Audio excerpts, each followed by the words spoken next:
for an entire century, humanity lived under this really profoundly comforting illusion. A deeply logical one, too. Yeah, exactly. We would look up at the night sky, at this sprawling tapestry of stars and galaxies, and we told ourselves a very safe story about how it all worked. We believed with almost absolute certainty that gravity was the ultimate architect of the cosmos. Right. And, I mean, it makes perfect sense. Gravity is the force you feel in your bones. It holds your feet to the ground. It keeps the moon tethered to the Earth. It holds the Earth in its orbit around the sun. It's intuitive. Totally intuitive. So the assumption was that on a cosmic scale, the collective weight of everything in existence, every star, every planet, every speck of dust, would act as this giant universe-wide braking system. Right, because that's our localized terrestrial experience. We project our understanding of how things fall onto the grand canvas of the universe. If you throw a ball high into the air, the gravity of the Earth pulls on it. It decelerates, it reaches an apex, and it falls back down. Right, so the fundamental belief was that a universe filled with matter must, by definition, be a decelerating universe. It had to be slowing down. Exactly. The gravitational pull of all that mass would eventually pull the universe back together in a fiery big crunch, or, at the very least, it would gently exhaust the momentum of its initial explosive birth. Bringing the whole expansion to a quiet, manageable halt? Yes, a predictable reality. But the cosmos, as we are terrifyingly beginning to realize, operates on a set of rules that just completely defy human intuition. We were utterly spectacularly wrong. And we didn't figure this out slowly. No, the moment that comforting illusion shattered, which was back in 1998, it wasn't a slow realization at all. It was an ambush. Ambush is really the perfect word for it, because we weren't just blindly guessing about the universe's expansion. We were actively trying to measure that deceleration. We were watching distant, violently exploding stars, specifically these Type Ia supernovae. Right, our cosmic standard candles. Let's actually pause there for a second, because standard candle gets thrown around a lot. To make sure we're totally grounded here, how does an exploding star act as a candle? Think of it like looking at a standard 60-watt light bulb. Okay. If you know exactly how much light a 60-watt bulb produces intrinsically, you can figure out exactly how far away it is just by measuring how dim it appears to your eye. Because light diffuses at a predictable rate. The dimmer it is, the farther away it must be. Exactly. And Type Ia supernovae operate on a very similar, highly predictable physical mechanism. They happen in binary star systems, right? Mm-hmm. You have this dense, dead star, a white dwarf. Yes, and it's essentially vampirizing matter off its companion star. It gorges on this stolen gas until it hits a very specific mathematical mass limit. Which is about 1.4 times the mass of our sun. And the absolute second it hits that exact limit. It detonates. Precisely. And because they all detonate at that exact same mass limit, the resulting explosion always yields the exact same intrinsic peak brightness. So they're identical light bulbs scattered across the universe. Right. Astrophysicists were using these exploding stars as cosmic mile markers to measure exactly how much the universe was hitting the brakes. We expected to look through our telescopes and see this gradual, comforting slowing down of the cosmos. But instead, we found that these ancient explosions were significantly dimmer. And therefore much farther away than they had any right to be. The universe wasn't slowing down. It wasn't coasting. It was violently, aggressively hitting the gas pedal. The ball we threw into the air didn't slow down at the apex. It suddenly accelerated upward, blasting away from us faster and faster into the sky. That's the exact level of physical impossibility we were suddenly confronted with. The distances between galaxies were multiplying at an accelerating rate. It completely overturned the foundational map of reality. It meant the universe was not a passive environment shaped by the matter within it. And this really sets the tone for everything we have to face today. Because this isn't just some quirky anomaly in the math. This is the revelation of a cosmic betrayal. A betrayal, yes. Space itself has a hidden agenda. For thousands of years, we thought of space as an empty stage. Just a quiet, passive, blank void where the actors, the stars, the planets, you, me, perform the drama of existence. But space isn't an empty stage. It is an active, aggressive antagonist. It is pushing back against everything we know, against everything we have ever built. Space is fundamentally hostile. It changes our entire relationship with the cosmos.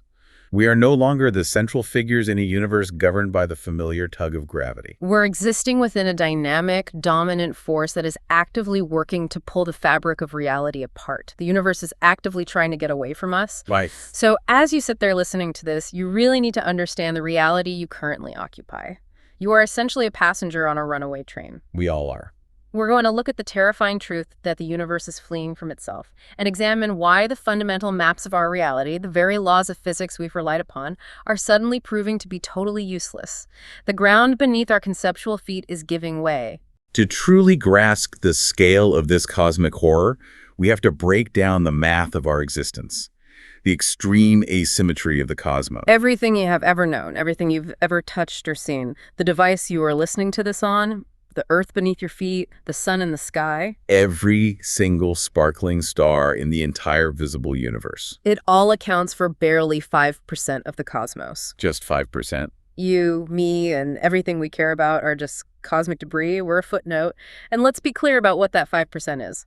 Physicists call it baryonic material, which is just a fancy clinical word for normal matter. It's the protons and neutrons making up everything we can actually detect with traditional instruments. Right. So if we are only 5%, what is the rest of the pie chart? Let's talk about the next slice, the 26.8% of the universe that acts as this sort of ghostly glue, dark matter. Ghostly glue is honestly a much better descriptor than dark matter, because this unseen mass operates via attractive gravity, just like normal matter, but it is completely invisible. Whoa. It doesn't interact with electromagnetism at all. Not at all. It doesn't reflect light. It doesn't emit light. It doesn't absorb radiation. It passes right through normal matter as if we aren't even here. But without this ghostly glue, we absolutely would not exist. We wouldn't? Wait, if it doesn't interact with anything, how can it be responsible for our existence? To understand that, you have to look back to the chaotic aftermath of the universe's birth. Right after the Big Bang, the universe was this unimaginably hot, dense plasma. That's primordial inferno. Exactly. Normal matter and radiation were locked in this frantic, explosive struggle. The intense radiation pressure was so violent that it prevented normal matter from collapsing under its own gravity. So anytime normal protons and neutrons tried to clump together to form the beginnings of a star, the fierce, blinding light would literally blast them apart. So normal matter was just stuck in a blender. It couldn't build anything at all. Nothing. But the ghostly glue, this dark matter, was completely immune to that radiation pressure. It didn't feel the heat, and it didn't interact with the blinding light. So while normal matter was being blown to pieces and scattered, the ghostly glue quietly began to clump together under its own gravitational pull. It was quietly building the foundation in the dark. It gathered together, amplifying tiny microscopic quantum fluctuations into massive, invisible gravitational potential wells. It built a vast, intricate cosmic web of dark matter filaments and nodes across the universe. And by the time the universe expanded and cooled down enough for the radiation to finally fade, which allowed normal atoms to form without being blasted apart, the traps were already set. The normal matter was suddenly freed from that blinding pressure, and it simply fell into these massive, pre-existing gravitational potholes. Built by the ghostly glue. Right. It provided the essential gravitational scaffolding. If that ghostly glue hadn't had a head start, if they hadn't spent hundreds of thousands of years building those invisible structures in the dark, normal matter would never have had enough time to collapse into galaxies. The universe would have expanded too quickly for anything to form. We'd just be a featureless, dead soup of gas cooling in the absolute zero of space. In a very real sense, we owe our entire existence to this invisible, heady phantom holding our galaxy together. So the real takeaway here is a cosmic tug of war. Dark matter is the glue trying to build the universe and hold it together.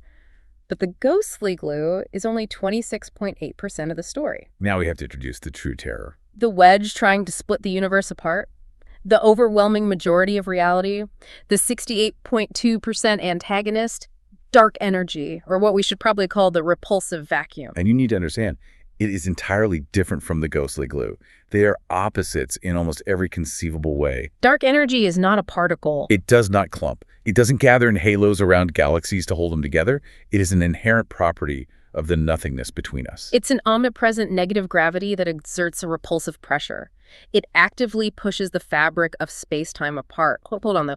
You're telling me that empty space Literal nothingness has energy. How does nothing weigh something? How does an empty vacuum exert a physical force? That feels like it breaks the laws of physics right out of the gate. It's one of the most counterintuitive concepts in modern physics.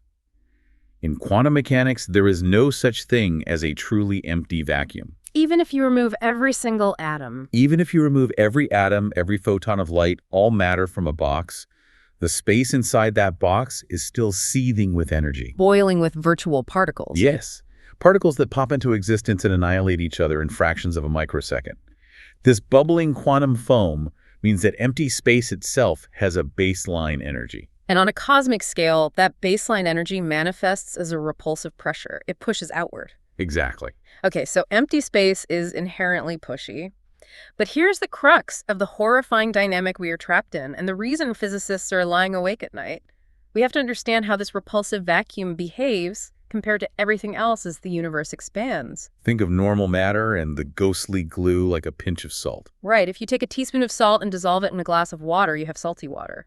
But if you take that glass and pour it into an Olympic-sized swimming pool, the amount of salt hasn't changed. But it is spread out over a vastly larger volume. Its density decreases. In the universe, the gravitational pull of matter weakens as it gets stretched across wider and wider gulfs of space. That is exactly what happens to the roughly 32% of the universe that is matter.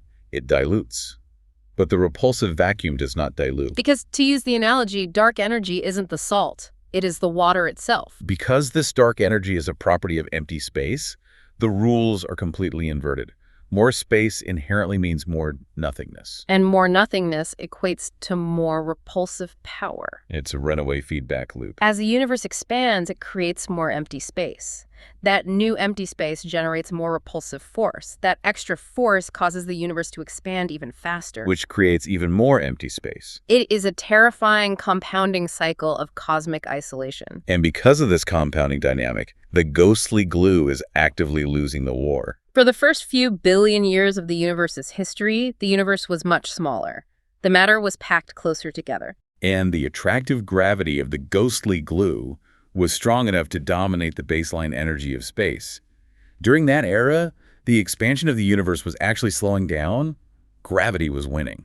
But as the universe grew, the matter diluted, and its gravitational grip weakened. Meanwhile, the sheer volume of empty space grew, and with it, the total amount of repulsive vacuum energy. And about 5 billion years ago, a terrifying threshold was crossed. The repulsive force of the expanding nothingness finally overpowered the fading grip of the ghostly glue. The antagonist took control of the wheel. The wedge won. And the theater we live in is now being actively shredded.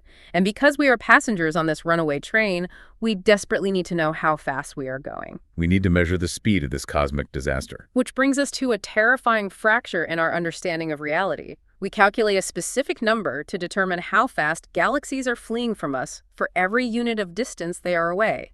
The Hubble constant. The cosmic speed limit. It's a number that tells us the exact rate of the universe's expansion today. This number is critical. It is the fundamental heartbeat metric of our reality. And the crisis we are facing is that we have two entirely different, highly precise ways of measuring it. And they are giving us two entirely different answers. Let's break down these two methods. Method number one involves looking at the infant universe. How exactly do we do that? We look at the ancient afterglow of the dawn of time, the cosmic microwave background, or CMB. About 380,000 years after the Big Bang, the universe finally cooled enough for the thick, blinding plasma to clear. The very first light was finally able to travel freely through space. We can still see this light today. It permeates the entire sky as a faint wash of microwave radiation. By studying the microscopic temperature fluctuations in this ancient light, we can see the exact composition of the universe when it was just a baby. We take that pristine early snapshot, we map out exactly how much matter and dark energy there was, and we feed it into our standard model of physics to fast forward 13.8 billion years. To predict what the cosmic speed limit should be right now. Exactly. We take the baby picture, run the math, and say, okay, based on how you started, here is how fast you should be expanding today. And when we read that ancient map of the infant universe, that cosmic speed limit comes in at around 67. The unit is kilometers per second per megaparsec, but for our sanity, just remember the number 67. 67. That is what the physics of the early universe dictates. But then we have the second method. We don't look back to the dawn of time. We look at the adult universe, right here, right now, in our cosmic backyard. Right. Instead of predicting the speed based on the past, we just pull out a cosmic radar gun and measure it directly today. We use local pulsing variable stars called Cepheids, and we watch the explosions of those recent supernovae we talked about earlier in nearby galaxies. We physically measure how fast those objects are actively receding from us right now. And when we measure the adult universe directly with the radar gun, we get a completely different speed limit. We get a number around 73. 67 from the infant universe's math, 73 from the adult universe's direct measurement. Wait, so the baby pictures say we should be going 67, but the radar gun today says we're going 73. To a layman, being off by 6 units might not sound like a huge deal. I'd just assume someone forgot to carry a 1, or maybe there's a smudge on the telescope lens. Why are physicists losing their minds over a difference of 6? Because the precision of these instruments is astonishing. We have refined these measurements relentlessly over decades. This isn't a rough estimate, it's a rigorously tested measurement. This discrepancy is what physicists call a 5 to 6 sigma fracture. Yes. Explain 5 sigma for us. What does that actually mean in terms of probability?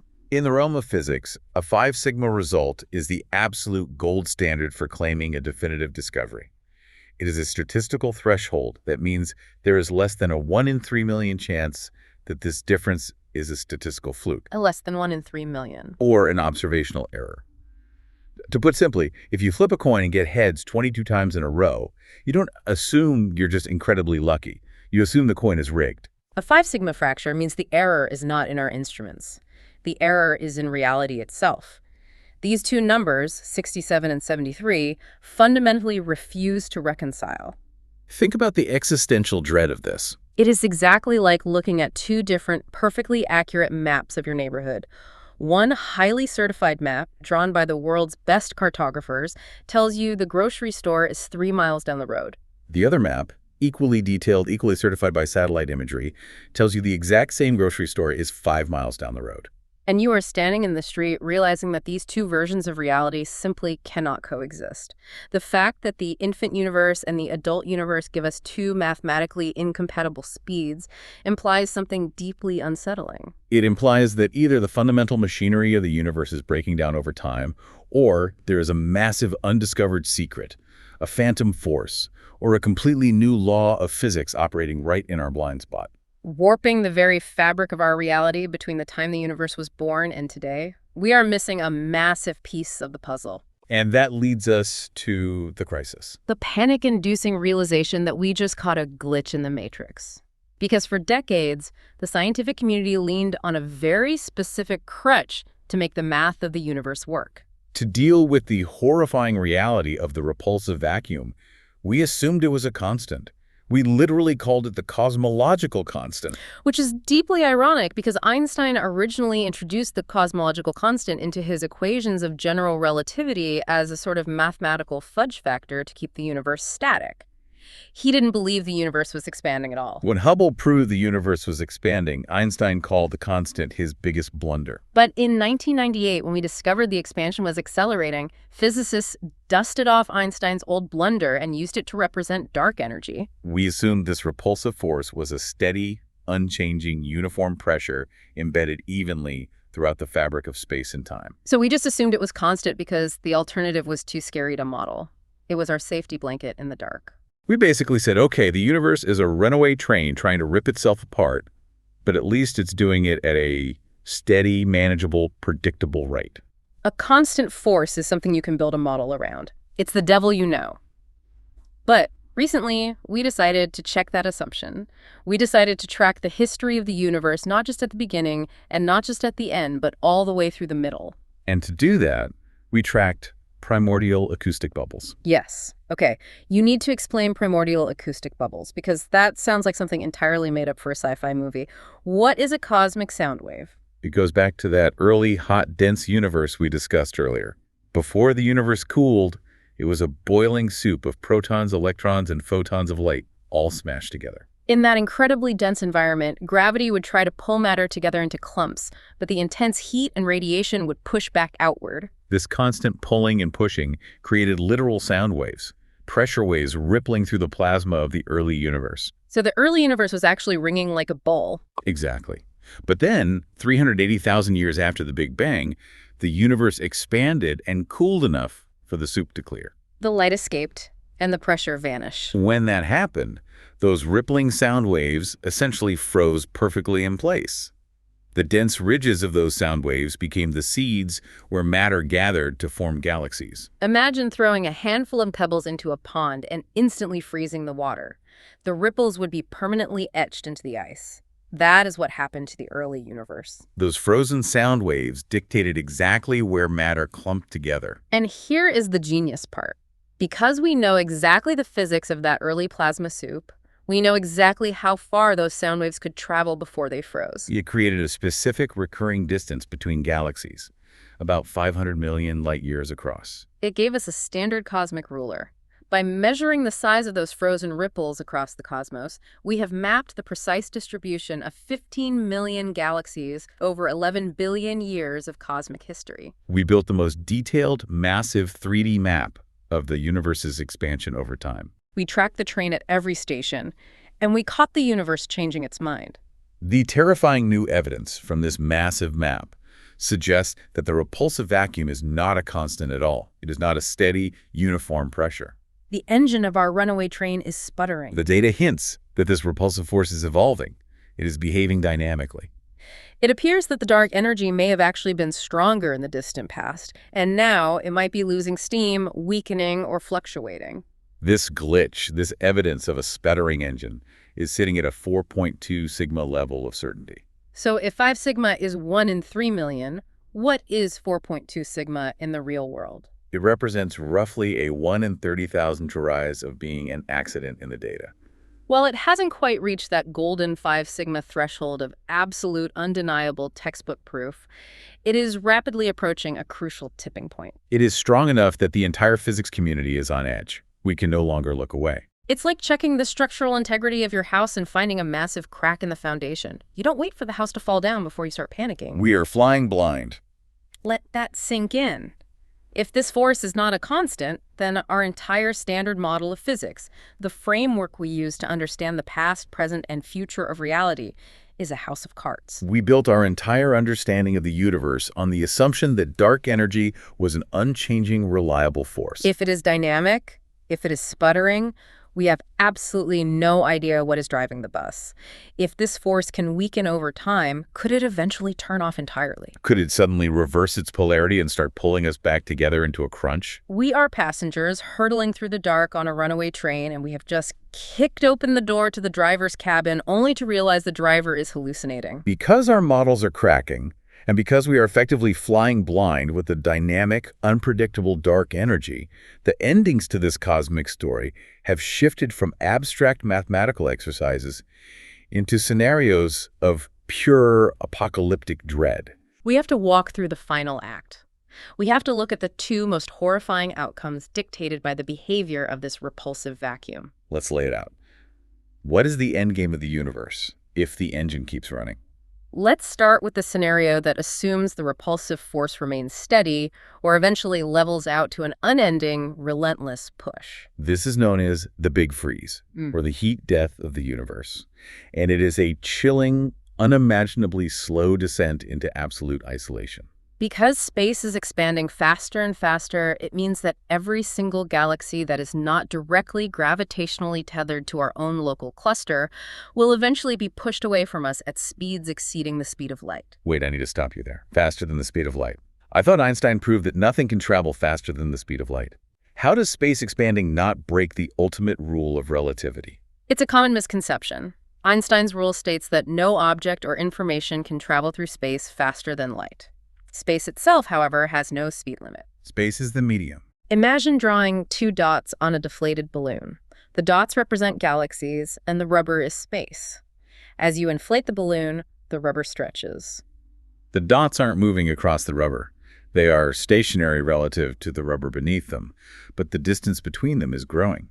If you inflate the balloon fast enough, the distance between the 2 dots can increase at a rate faster than light, even though neither dot is technically moving through its local space. So the galaxies aren't flying away from us through space. The space between us is just ballooning out of control. And as the space between us and distant galaxies stretches faster and faster, the light from those galaxies can no longer fight the current to reach us. It's like a swimmer trying to swim upstream in a river that is flowing faster than they can swim. Exactly. Those distant galaxies will cross an impenetrable cosmological event horizon. They will literally disappear from reality from our perspective. The night sky, currently ablaze with the light of billions of galaxies, will slowly go entirely black. We will be left stranded on a cosmic island, completely cut off from the rest of the universe. Just a lone ship in an endless fog where you can't see the rest of the fleet anymore. And then what happens to our isolated island? As the trillions of years grind on, the stars within our isolated dying galaxy will exhaust their nuclear fuel. They will flicker out one by one, Leaving behind cold, dead remnants, white dwarfs, neutron stars, and black holes. and eventually, over time scales that completely defy human comprehension, a Google years, which is a 1 followed by 100 zeros, even the supermassive black holes will succumb. They will evaporate through a quantum process called Hawking radiation. They will slowly leak their mass back into the void, particle by particle, until they dissolve into nothingness. All matter decays. Yes, the universe will reach a state of maximum entropy. All energy will be perfectly evenly distributed. There will be no heat, no movement, no light. We will be left entirely alone in a permanent, static, absolute zero blackness where no energy can ever be exchanged and nothing will ever happen again. Forever. That is the quiet, lingering horror of the big freeze, a slow fade to black. But you mentioned a violent option. An alternative that is so violently destructive it makes the big freeze look peaceful. What if the repulsive force isn't just constant or sputtering downward? What if the dynamic nature we caught in the glitch means it can actively compound? If this dark energy gains density as it expands, if the negative pressure increases infinitely rather than staying constant, it transforms into something physicists call phantom energy. Phantom energy is an uncontrollable acceleration. It is a force that doesn't just push galaxies apart. It eventually overwhelms every single force of nature in existence. It overwhelms the macroscopic gravitational bonds holding solar systems together, the electromagnetic forces holding molecules together, and finally the strong nuclear forces holding the very core of atoms together. It is a scenario known as the Big Rip. Okay, if this phantom energy takes over, what does that actually look like? Are we talking about the universe just slowly tearing, or is it a sudden snap? Let's walk through the timeline of the Big Rip, because it is a highly specific, terrifyingly precise countdown to the end of all things. The horror doesn't happen all at once. It escalates outside in. Assuming the phantom energy continues to ramp up, the first visible signs of the end will occur roughly 200 million years before the final moment. At this point, the sheer repulsive pressure of the vacuum will overpower the largest gravitational structures in the universe. The vast, majestic galaxy clusters groupings of thousands of galaxies bound together by the ghostly glue will be violently pulled apart. The macrostructure of the universe will dissolve. Then, the countdown accelerates. 60 million years before the end, the repulsive force becomes so strong that it breaches the perimeter of our own home. The dark matter that has held our Milky Way together since the dawn of time will completely fail. Our galaxy will unstool. The stars will be scattered, flung out into the expanding void. The Milky Way will simply cease to exist as a cohesive structure. As we enter the final months, the phantom energy begins to operate on a terrifyingly local scale. 3 months before the end, the gravitational grip of the sun will be severed. Solar systems will become gravitationally unbound. The planets, including Earth, will be ripped away from their stars, sent tumbling helplessly into the freezing, rapidly expanding dark. And then the final day. 30 minutes before the end of the universe, the internal gravity of celestial bodies is finally overwhelmed. The physical forces holding the Earth together will fail. Right. Planets and stars will not just separate from each other. They will physically explode, shattered into rubble by the sheer stretching of the space inside them. The space between the molten core and the crust will expand so violently the planet will burst. Wait, the planets explode before the atoms are shredded. Yes, because the phantom energy works based on scale. It overpowers weaker, larger-scale forces like gravity first, before overwhelming the incredibly strong, microscopic forces holding atomic structures together. But it doesn't stop at the planetary level. The final fraction of a second is where the true cosmic horror takes hold. In the last 10 to the power of -19 seconds, the phantom energy overwhelms electromagnetism. The bonds holding molecules together snap. Water, DNA, rock all molecules dissolve into individual atoms. And Then the strong nuclear force is overwhelmed. Atoms themselves are ionized. The nuclei of atoms are violently shredded apart into their constituent protons and neutrons, which are then instantly ripped apart themselves. The very fabric of space-time dissolves. Reality itself is torn to shreds until no two subatomic particles can ever interact again. The Big Rip is the ultimate violent erasure of existence. What's deeply disturbing about these scenarios, whether it is the slow, freezing fade into blackness of the heat death or the violent shredding apocalypse of the Big Rip, is how they completely reframe our current existence. Because our models of this dark energy are currently sputtering, because the engine is hallucinating, we truly do not know which fate awaits us. But both point to an inevitable aggressive erasure by a universe that is fundamentally hostile to structure. Which brings the focus intimately back to you, the listener. Think about the next time you go outside on a clear night and look up at the sky. Look at that brilliant star-filled expanse. The Milky Band is a home galaxy, the faint smudge of Andromeda, the countless points of light. You need to understand that the magnificent view you are seeing is a temporary, fleeting illusion. We happen to be living in a tiny, highly privileged sliver of cosmic time. We exist in a momentary oasis. Right now, the runaway expansion of the universe hasn't yet pushed everything out of view. We live in an era where the cosmos is old enough to have formed complex galaxies, stars, and life, but young enough that the repulsive vacuum hasn't entirely isolated us. It is the Goldilocks era of observation. We can still see the ancient afterglow of creation in the microwave background. We can still measure the distance to exploding stars and neighboring galaxies.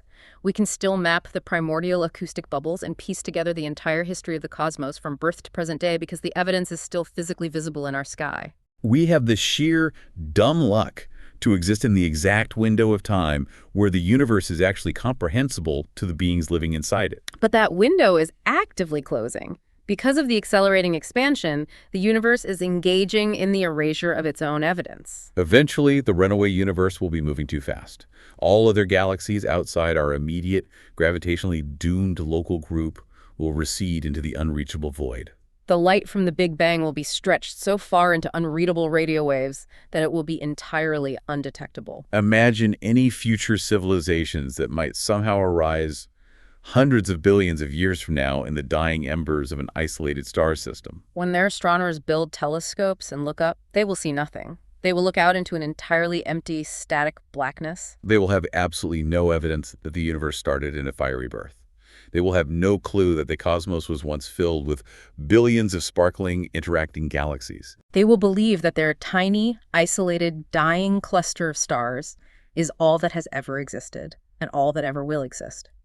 The universe is actively erasing its own history, committing the perfect cosmic crime, leaving no witnesses and no evidence behind. The laws of physics, the history of the cosmos, the very proof of our origins, all of it is subject to the ruthless, expanding tide of this repulsive vacuum. So as you go about your day, let this settle in. As you sit here, right at this exact moment, listening to these words, the space inside your room isn't changing. The gravity of Earth is holding you together. But the void of empty space between you and the furthest edges of reality is expanding. Hundreds of thousands of miles of brand new, empty nothingness are being willed into existence every single second. The nothingness is actively pushing back against the light, against the matter, against the ghostly glue that built our home. It is isolating us, breath by breath, second by second. The runaway universe is winning. What if the very laws of physics we rely on aren't universal constants, but just temporary weather patterns in a cosmos that is fundamentally chaotic and actively trying to shake us off? Just something to think about the next time you look at the stars.